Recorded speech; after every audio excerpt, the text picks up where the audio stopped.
Lord David Steele was for many years the leader of the Liberal Party. He was born in Scotland, but when he was just 11 years old, the family's quiet life was changed forever. His father, a Church of Scotland minister, announced that the family were to move to the British colony of Kenya.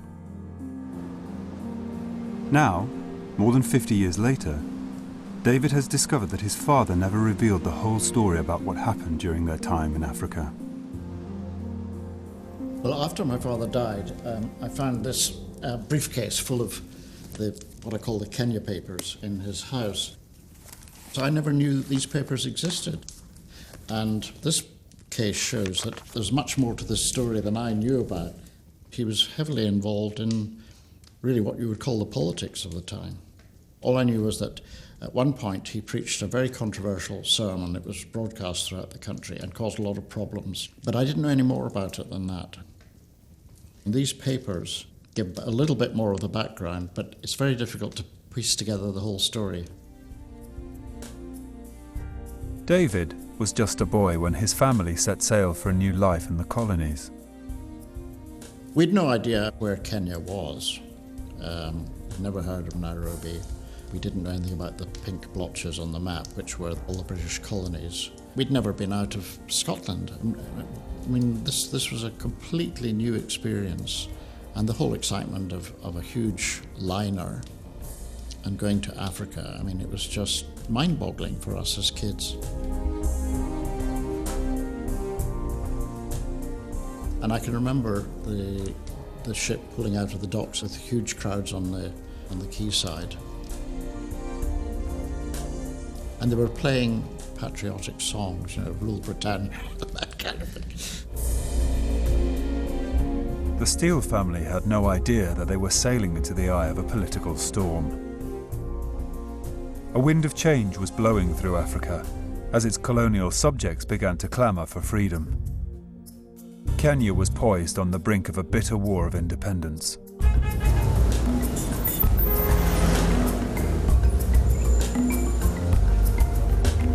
David has returned to Kenya to try to find out what led his father, a modest Scottish minister, to get caught up in the political storm which broke out during the last troubled years of the empire in Africa. As an 11-year-old arriving in Kenya for the first time, however, he had other things on his mind. Well, for a wee boy who'd never been out of Scotland, just landing here was a complete culture shock. The thing that struck you immediately was the sunshine, the palm trees, black, brown, white people all mingling together, this bustling central avenue. I remember going to a cafe and having a thing called a banana split. I'd never even seen a banana. And there was ice cream and a banana, and it was fantastic. Kenya was a sparkling new jewel in the Empire crown. Declared a colony in 1920, the government had encouraged settlement by offering its fertile land to European farmers at knockdown prices. The Steele family settled into their new life in the colonies. They had a large house in the centre of Nairobi, with a cook, a houseboy, and a gardener. For the white community, colonial life was one of comfort and privilege. But under British rule, Africans lived as second-class citizens in an entirely segregated world. David's first stop is the church which his father built in the centre of Nairobi. When it opened in 1952, it was white Scottish Presbyterians who filled the pews.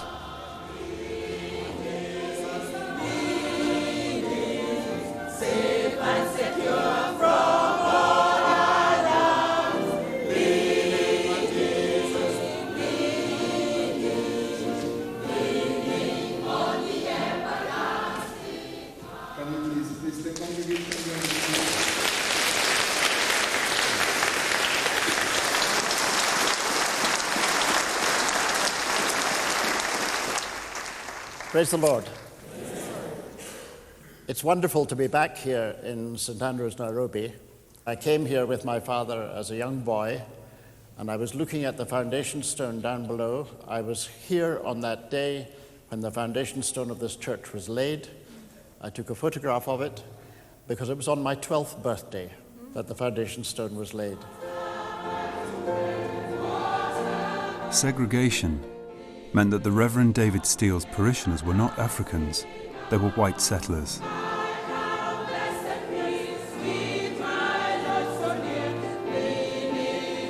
The high regard in which the new St. Andrews was held in the colony was confirmed by a visit from Princess Elizabeth, who was touring Kenya in 1952. I was just sitting just over the wall here, and the princess arrived with the Duke of Edinburgh in a car down there and was greeted by my father. And where that bush is, I was standing. And so I took a photograph from there of them signing the visitor's book just here. And I still have that photograph. The white community saw a great future for their flourishing young colony, but African voices were beginning to be raised in protest. For some time, this chorus of discontent had been getting louder. And in the early 1950s, a revolutionary movement was born. They called themselves Mau Mau.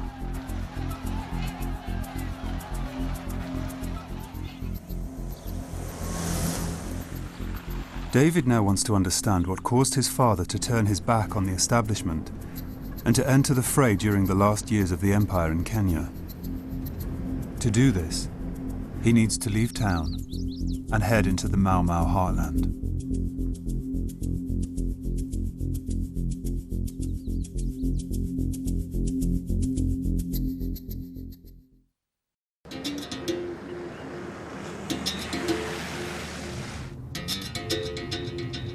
David Steele is in Kenya, searching for clues about his father's involvement in the collapse of the colony. He is heading to the Central Highlands, where the Mau Mau's violent struggle to regain their land and freedom began.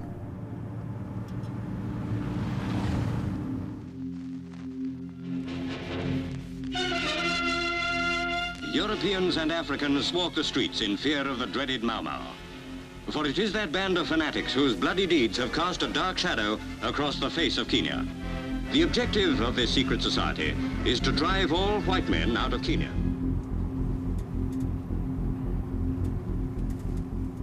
Despite the mounting tensions, David's father continued to take his family out into the country to visit the remote farms scattered across his vast parish of Kenya, Uganda, and Tanganyika. It was quite brave for them to take 5 young children out. I mean, my youngest brother must have been, 3 or 4 when he came out. And there wasn't even tarmac in those days. You drove either in choking red dust or in mud. There was nothing else. It was one or the other.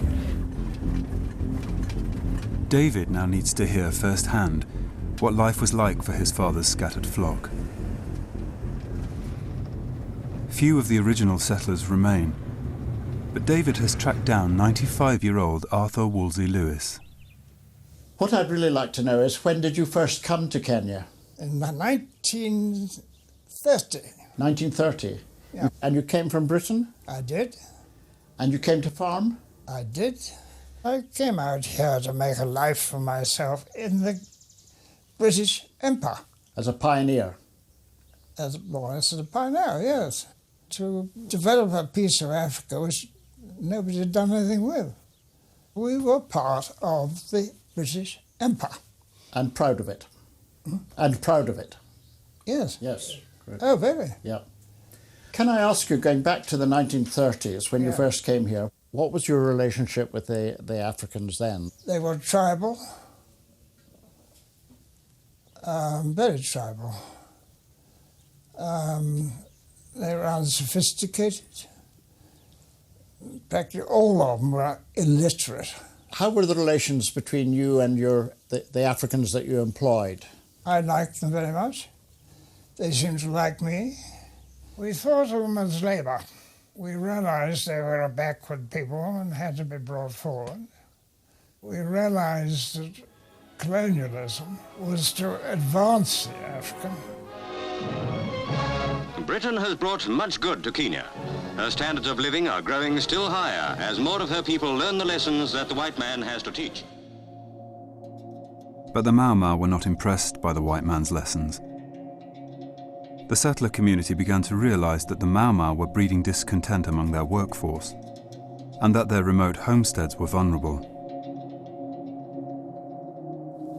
A friend of ours said, "Oh, your farm's gone up in flames. Mau Mau have come." This gang came onto the farm while we were away.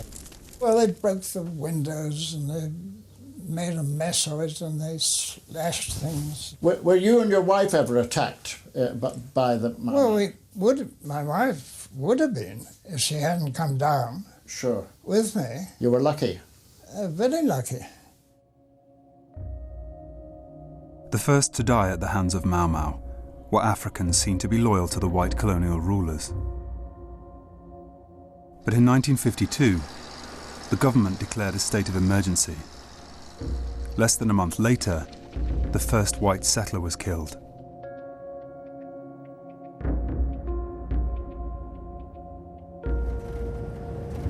David continues his journey deeper into the Central Highlands, following in the footsteps of his father.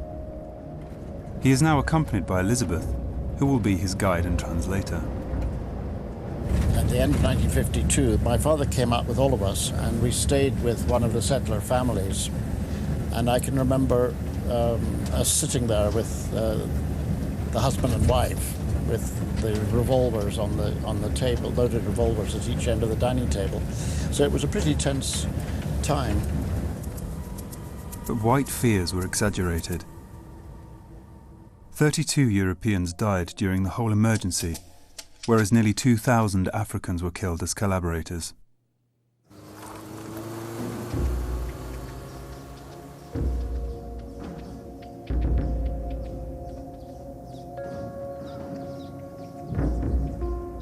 David and Elizabeth stop at a remote mission station called Tumu Tumu, which David visited as a child. Elizabeth wants to find out if anyone here remembers these times, while David goes to see the church where his father used to preach.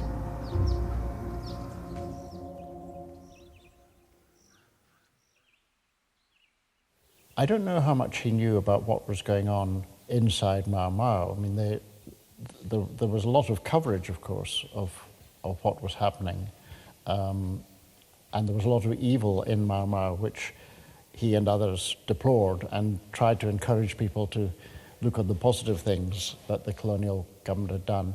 I mean, I don't think, even at that age, I realized that it was a struggle about land. I mean, it wasn't until looking back on it, I realized that's what it was all about. But at the time, it was portrayed to us in Nairobi as, you know, the uncivilized versus the civilized. I mean, that's how it came across. Elizabeth has some surprising news for David. Tumu Tumu has a Mau Mau veterans organisation, and they have agreed to speak to him. David is about to meet the Mau Mau for the first time.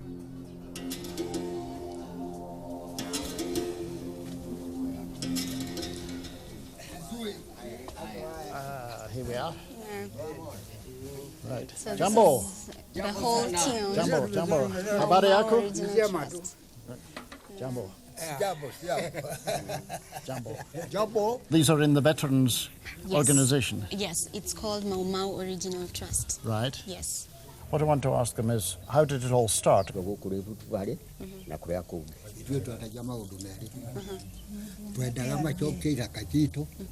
So they are saying when the colonial government came and took their lands and also started colonizing them, now they wanted to join a group so that they can get back their lands and they can have independence. Let me ask them this. During the colonial period, some bad things happened. Do they think any good things happened during that time? And what were they? So they brought education and hygiene. Health. Yes, and health and sanitation. But what went wrong was the fact that when they came, they took their lands and also their independence, which they had previously before the colonial government came. The Mau Mau demanded that Africans should swear an oath of allegiance to their cause. Those who took the oath promised to fight for their land and freedom and not to betray the movement on pain of death. But the Mau Mau's brutal methods began to alienate the moderates, who were left with a stark choice: join and fight, or die a traitor's death.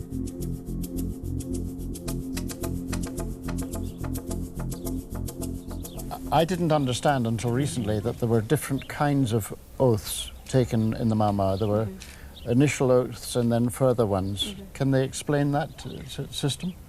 He was an oath giver during An oath that. giver, Yes. right. And were there different kinds of oaths? They used the different oaths involved them swearing about fighting the white people. And then the third oath made them go to the forest. And the seventh oath was to kill people. He's saying the oath was more of an encouragement to the oath taker, that every time you take an oath, it will make you strong, and even if you face death, you will face it courageously. You won't surrender or turn back. Did they have guns, any of them, at any time? Okay, nemwalina mesiga ona hede. Yeah. Okay, so they did, even did. homemade guns. Yes. Did they kill anybody? Nimoragire mundu wothe. Yeah. No mwaka. Yeah.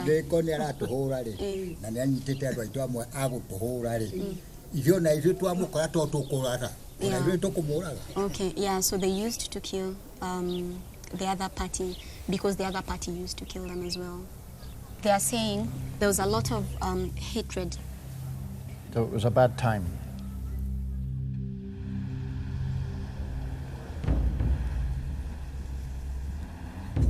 David has come to talk to the very Reverend John Gartu, one of the few people still alive who knew his father. He hopes that he might be able to shed some light on the role of the church during the crisis. But the conversation takes a very unexpected turn. I took the oath myself. You took the oath? Yeah, I took the oath. But there were many oaths that were being taken. Some of us who just took the first one were considered to be very junior. Right. But there were about 3 or 4 others in stages. I see. And so on. And actually, I only participated for about a year or so. There were things that were now happening that I wasn't quite very happy about. And I felt that while I can justify the struggle, which You supported? I supported Yeah. and went on supporting, the methods were not the ones that I would support. Sure. You decided to leave it when you saw it sort of going off the rails. That's right. That's what happened. Did my father know that you had taken the oath? I'm not so sure he did. Did you ever tell him? We never discussed this. What would he have said if you... Oh, I'd have told him. We don't know what had happened. Yes.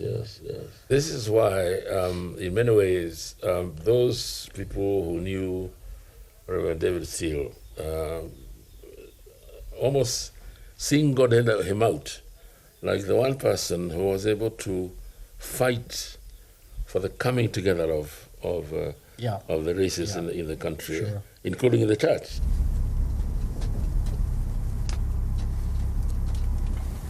Well, I had no idea that people like him were in the Mau Mau. I mean, that was quite a revelation. I don't know what my father's reaction would have been. I mean, he must have met quite a lot of people who were in Mau Mau, but I don't think he would have expected a minister in his church to have been in it. Very surprising.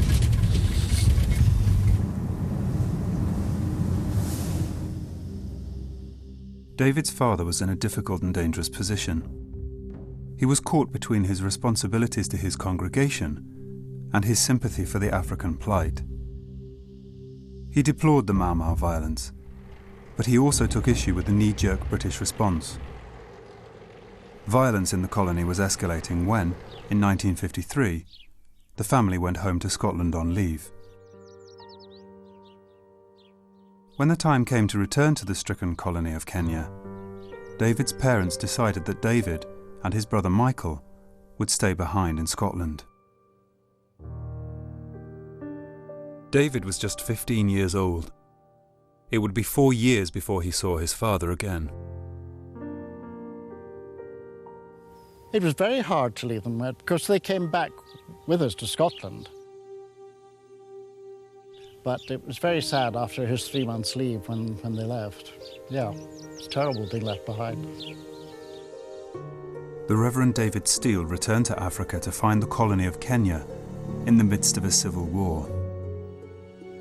From the safety of Scotland, young David had no idea what lay ahead for his father.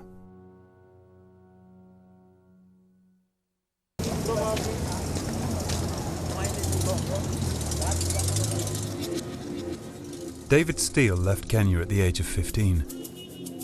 More than 50 years later, he's trying to discover how his father became caught up in its violent war of independence.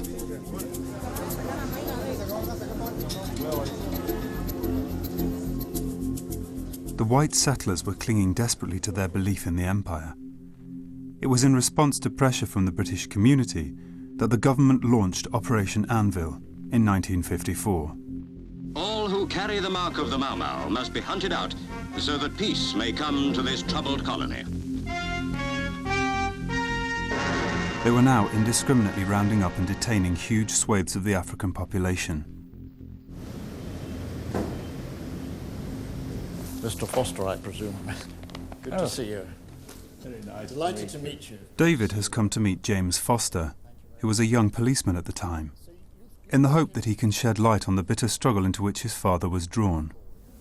You came out to Kenya in 1954. You came out to serve in the police force? Yes, I came out to do a couple of years to defeat Mau Mau. Within the police force, was there any recognition that the Mau Mau had actually started as a sort of political campaign on the land issue? Or was it just seen as a terror organization? The impression I had was that they were just a sort of terrorists and they need to be sort of put in their place and everything would be all right. Of course, my subsequent researches and much reading of history of this country has shown that, you know, it was the white settlers who were to a large extent responsible for Mau Mau, but because they just wouldn't seriously consider the problem of African land, and even if they couldn't deal with that, at least they could give them respect.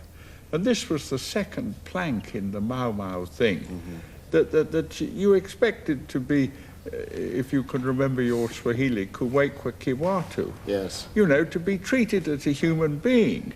In the course of the suppression of Mau Mau, there's been subsequently a lot of criticism of the way that it was handled, things like Operation Anvil and so on. What can you tell us about that? I mean, there was certainly beating up of suspects, and on one occasion my chief inspector shot some chap. He said, "OK, let him go," and then shot him in the back. So I immediately reported him, so I was posted somewhere else. Well, I felt that was not the way to carry on any conflict, whether it was hearts and minds or anything else. There's no doubt the security forces did, on many occasions, behave unreasonably, and it did need the church to say that this must stop. So that you think the Christian church had a major effect in bringing the whole thing to an end? Well, without any doubt at all. Did you ever actually meet our father? No, never. But you knew of him? Oh, yes, well, I used to listen to his broadcasts, so, you know, I mean, you know, this was certainly, he was top of the pops. I mean, this was the thing that everyone wanted to listen to, was right. your father, certainly. As you know, every second Sunday we had the Presbyterians and then the Anglicans and so on. But, I mean, there was no doubt the one that was worth listening to, and you did everything possible to see you could do so, was the Presbyterian. Once a month, the Reverend David Steele's sermon from St Andrews was broadcast live on national radio. In 1955, he used this broadcast to make a damning condemnation of the colonial authorities. David decides to visit the Kenyan National Archive to see if any of their thousands of files contains evidence of what provoked his father.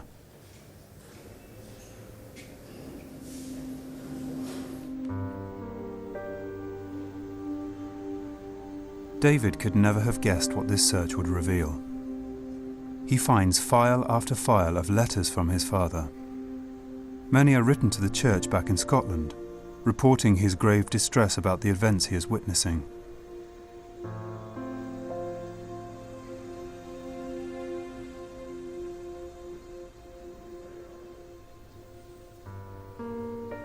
He's worried about the handling of the Mau Mau rebellion. I feel that the time has come when the church must have a showdown with government on the matter of the conduct of the reputation at times of being hasty. But if ever I was careful, I have been careful. I have the evidence for the indictment, including murder. I am aware of the very dangerous position. David discovers that his father was complaining repeatedly to the colonial authorities about abuses of power, but his pleas were going unheard. In desperation, he wrote to the governor himself.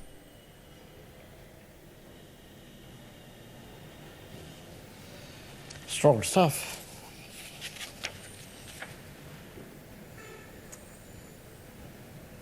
I mean, this was really a very, very specific appeal to the governor to take control of the forces of law and order.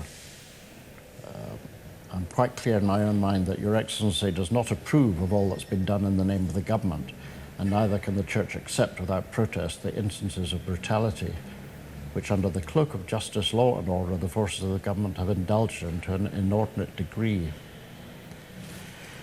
And the effect is the government is in danger of forfeiting the confidence of the people, and that's tragic because up to the declaration of emergency, the cry of many people was, when is the government going to act? And now the attitude very nearly is a plague on both your houses, both meaning Mau Mau and the government. And he says that the church hasn't yet made a public statement on the situation, but I'm under instruction along with two of my colleagues to prepare and publish such a statement. And I've delayed doing so because I have no wish to embarrass you or your government in your heavy responsibilities. As I say, I knew nothing about this at the time, and my mother must have been typing these letters actually in the manse at St Andrews on her portable typewriter. I recognise the typeface though. At the height of the emergency, 80,000 Africans were detained without trial. Of those who were tried, over 1,000 were hanged for their alleged crimes. David can see from the files how much his father knew, but the question remains: what finally provoked him to make such a public protest? David meets John Nottingham, who he hopes can answer this question. So, John, you were a member of the administration during the emergency? Yes, I was. In what sort of capacity?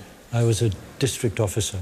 I don't know if you can shed any light on one thing that's been puzzling me. When looking at these records, it's quite clear that my father was working away with the governor, with the other church leaders, writing letters in 1953 urging them to be aware of some of the injustices that were going on, urging them to change the policy. And there must have come a point where he sort of gave up trying to influence privately and went public. And I don't know what, can you shed any light as to what it was that triggered that? I think I can, a bit of light. Perhaps you'd like to just read that piece there. This is a letter from my father? From your father, yes. The evidence here is that he got the basic information he needed for that sermon from one of the church members. My source of information for making this is, in confidence, the head of the CID and a member of St Andrews with whom I have very close and friendly contact. Now, the person here who is informing your father about things is Duncan Macpherson, who was the Assistant Commissioner of Police in charge of the CID. Interesting. The church people seem to have a lot of advice that even the state of emergency legislation was illegal. So your father said that has to be looked into, there has to be a committee to study that, because if it is, then we're committing crimes every day, all of us. And he said, well, anyway, even if it is somehow made legal, it's immoral, what's going on. So we have to do something about that as well.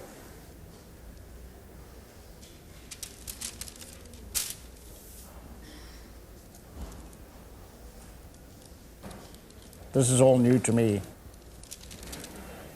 I think what these letters show is a rising level of exasperation from 1953 through to 1955 in my father's mind, culminating, as John has just told me, in him getting information at a very high level from the police on which no action was being taken by the authorities, and I think that finally made him go public.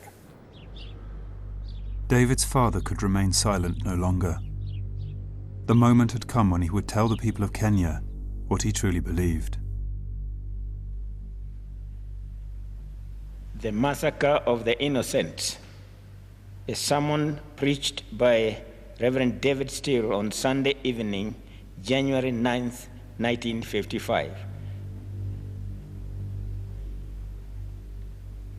Of course, we don't kill babies. We only put their fathers out of employment and reduce them to starvation. There are 60,000 detainees detained in camps. Detained for what? It will be said that the church should not interfere with the politics. That is a heresy. The church dare not and will not stand aside when Christian principles are abrogated and when our great traditions of government based on those principles are being violated. Whatever the way to end this emergency may be, these are not the ways, because they are unjust ways, and unjust and indiscriminate action never achieves anything but disaster and grief, both for those who practice it and those upon whom it is practiced. The very Reverend George Wanjau, now a senior figure in the Presbyterian Church of East Africa, remembers this sermon clearly for very personal reasons. It is at that time when my own father was detained during those unveils. He was picked up. He was one of the detainees? Yeah, he was up the road 12 miles from here at Dagoretti Children's Home. How long was your father in detention then?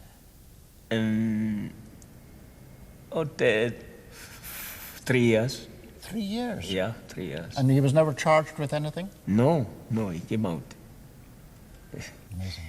In fact, even my mom was detained around Nyeri town. Really? Yeah. It was a very difficult time, and David Steele, even as he has always been, was very courageous to preach that message, because everyone in Kenya, the whites, the blacks, and were gripped with great fear and a lot of distrust. You never knew who you were trusting. Yeah. So when he came, that was a very prophetic message that he brought. That message, I would say, was like the cutting point of the emergency. That really was instrumental in bringing the emergency to an end. Members of Reverend David Steele's own church were among those being detained without trial. David must now find out whether his father's dramatic outburst did anything to help their plight.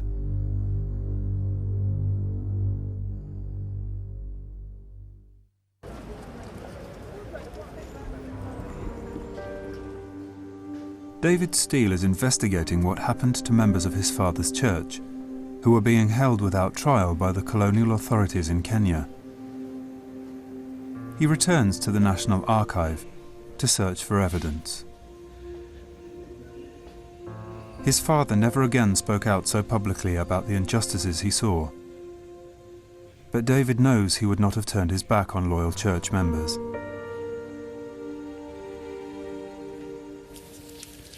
Well, this is an extraordinary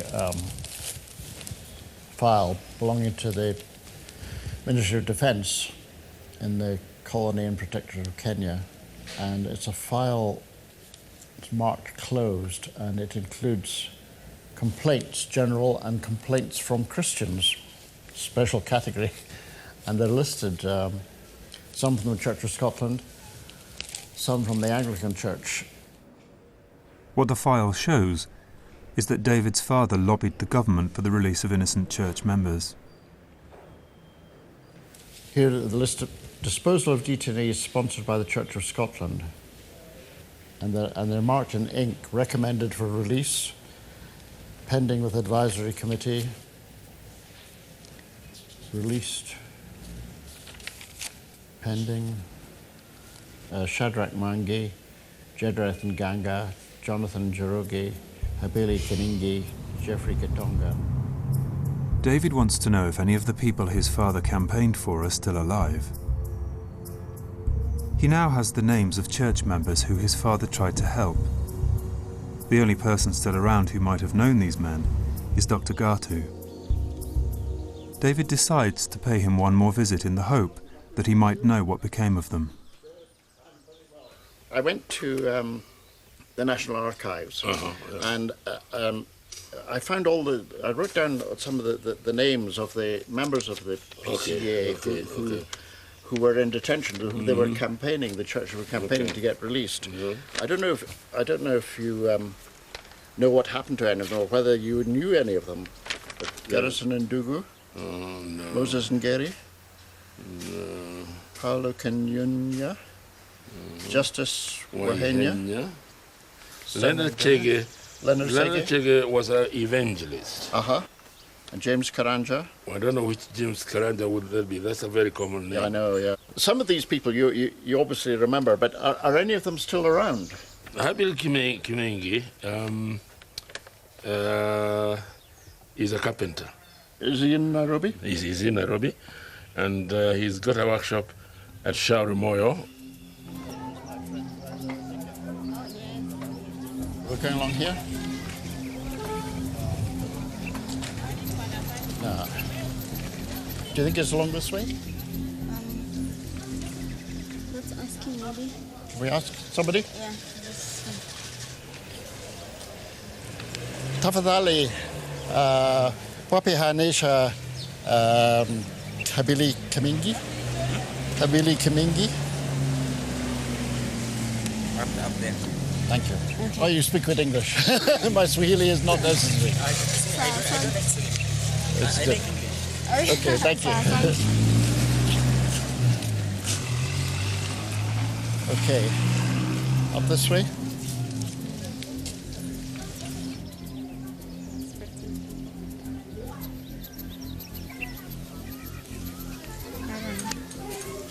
No, I don't think so.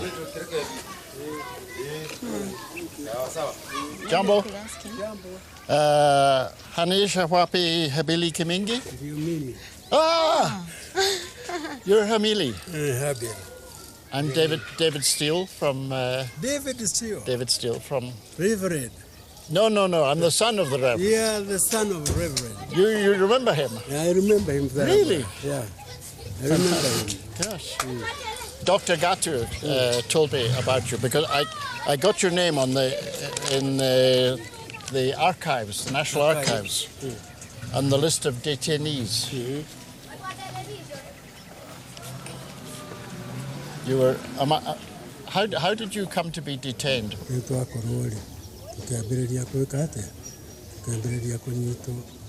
During the emergency, when the emergency was declared, there came police with Land Rovers and with guns that called on them on loudspeakers, whether you're a Kikuyu or an Embu or a Meru, that you should come out. And then that is how they got arrested. No peace. Okay. So when they were taken to the military cars, they were driven to the camps and they were counted and they were being beaten as well. The Reverend Steele played a major role because he was a very courageous man and he used to speak his mind. Because and they he was not a coward. No. No. And with that, they got released, like 5 of them. So he was a very courageous man. Thank you for telling me that. So he feels like he wants to cry because when he remembers as a young person being released while others were being detained for years. That is overwhelming. He must have walked out of the camp, leaving others behind. Kogo hedio kahida ka newa umire ka beni ogitiga giku aingi so many of them. And Yeah, and some, the ones who arrested with him, never sort of like made it. They died in the camps. They died in the camps? Yes, so he considers. So he's very glad that... So he was lucky to get out? Yes, indeed. He's saying he was very happy and he would have loved to meet the Reverend, but what had happened is that there was segregation. The Reverend was still part of the whites, exactly. As much as he would have loved to meet him, and he was part of the African. So there was a big gap between the two parties. Very happy to have met you, and you've been kind to refer to my father. I know that he never had the chance, I think, to meet with the former detainees before. So on his behalf, I thank you for what you said. Thank you. Okay.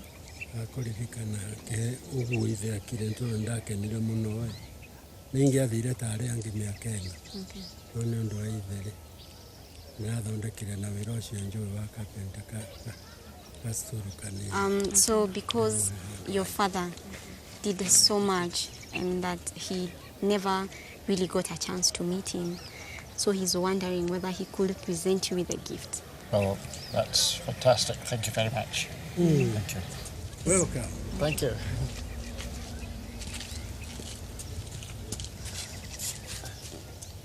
That's true. Wow. That's fantastic. Thank you so much. This is Thank you. because of brother. Thank you. Who passed away. And on behalf of him, Thank you. you can take this home if you like. And this is one that you made yourself of Myself, several, yes. yes. All this. Yeah, you made all this furniture. All this furniture. Well, you sure you want me to take this away? Yes, take it away. I'll take it back to Scotland. Fantastic. Thank you. Thank you. Okay. Thank you very much. Well, it makes me very humble that these people remember him. It's good. In 1957, after 8 life-changing years in Kenya, Reverend David Steele decided to return to Scotland, and the family was reunited. This is the St Andrew's Journal, the church magazine that I picked up in the tower of the church. April 57, it's got my father's last sermon and an account of the sort of farewell reception, which I think must have been in the church hall there. And it said, Mr. Steele rose to reply amid loud and prolonged applause. He thanked the congregation for their most generous gifts. He'd been astonished and amazed at such undreamt of generosity. He left with great reluctance, but he felt he had had God's guidance that this was the right time to go. Nonetheless, he left with a sore heart, and the people of St Andrews will always have a place in his heart and in his prayers. Mr. Steele concluded with a moving tribute to his wife, to whom must go, he said, much of the credit for the success of their joint ministry. And he then pronounced the benediction.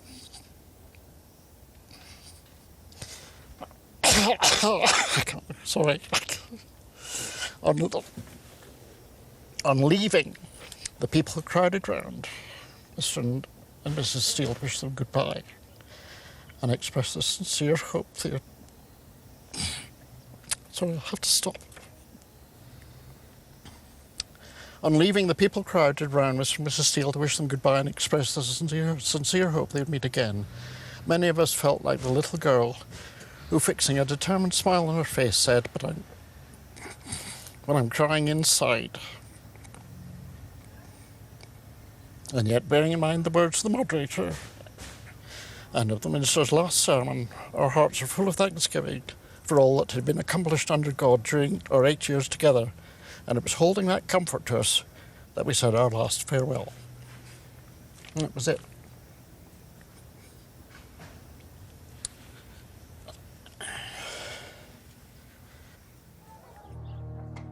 It was only 6 years after Reverend David Steele left that Kenya gained its independence. In just 10 years, Britain's empire in Africa would be over. David's father returned home to a nation that was coming to terms with its fading power. He spent the rest of his days as a minister in Scotland. Reverend David Steele died in 2002, at the age of 92. Half of his ashes were scattered in Scotland, but the family decided to bring the rest to Africa to be buried. It is to this final resting place that David has now come.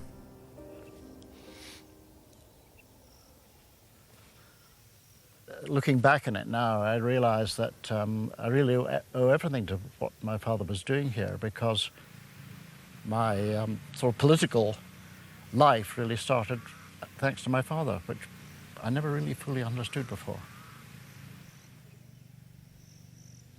I now appreciate just how much he meant to a lot of people. I suppose the downtrodden, the captives. I think he certainly left his mark on the history of Kenya, no doubt about that.